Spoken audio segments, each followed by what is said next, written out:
officers, which means that such things are done as leaving money out and seeing if it's turned in and things like that. A whole list of things which is set forth in the agreement.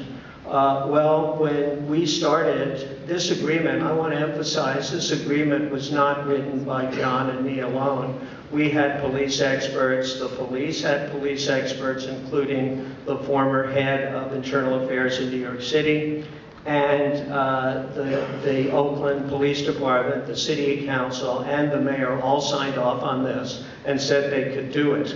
So this wasn't imposed on them, they agreed to it, they said they could do it. And in fact, at one of our first meetings, the OPD command staff came out and said, well, we're going to have this all done in 3 years.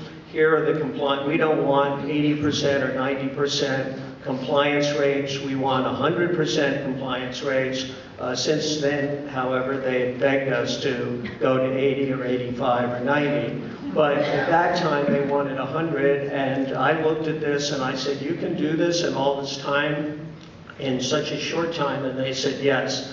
Which showed me, and I've learned this lesson many times since, that they really don't have very good perceptive powers of what they can accomplish themselves, much less other things that they do.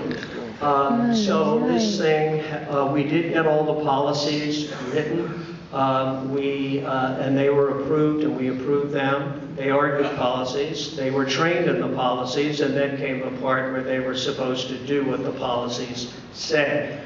That's been the sticking point for the last 11 years. And we do not have practice compliance in key areas as of this date in internal affairs, in span of control, and in other critical areas. There have been some successes, integrity test being one of them, but in general, it's taken too long. And the city has spent millions and millions of dollars in trying to get into compliance, hiring consultants and experts and so on and so forth.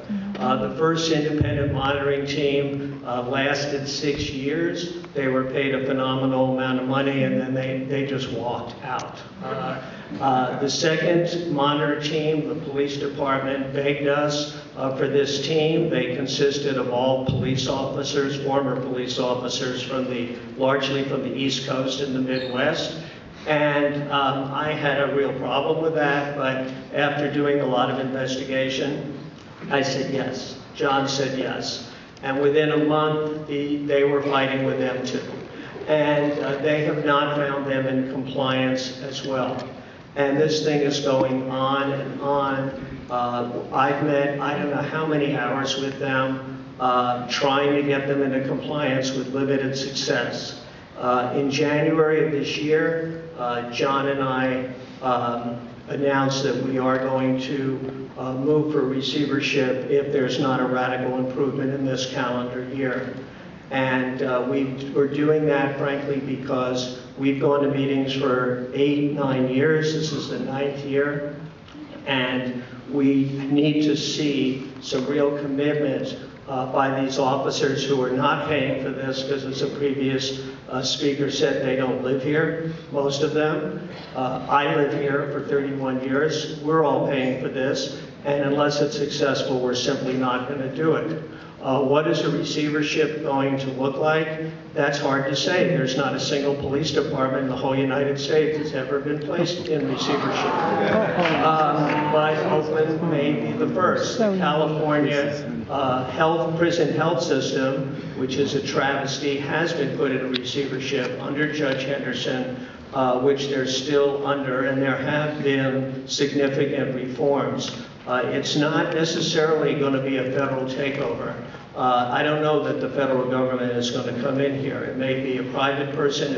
It's really hard to say. We're trying to avoid it because we know that it'll be a phenomenal, expensive money, but we cannot continue to negotiate and work with these people when people are getting shot and beaten and there's not enough progress within those cases. So it's a very difficult choice, but it's one we're going to have to make. I want to talk briefly about the crowd control policy because it involves what's going on with Occupy Oakland.